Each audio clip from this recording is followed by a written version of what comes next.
How to set goals on Strava. Now, in order to set a goal, you might find the goals option from the home screen directly, but if you cannot find it, you need to go into this U tab at the bottom right corner, and from there, after scrolling down a bit, you will get to see the option of goals in here.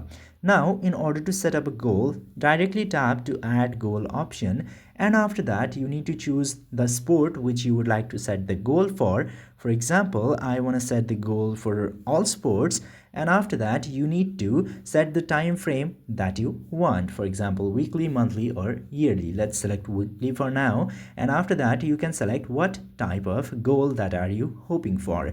For example, let's say time is my goal, and after selecting either activities, time, distance or elevation, you just simply need to select the time or the distance that you want to complete in here. For example, let's say 5 hours a week. Just simply tap to save goal after this, and then your goal will be saved in Strava. I hope this video was helpful to you. If yes, don't forget to hit that subscribe button.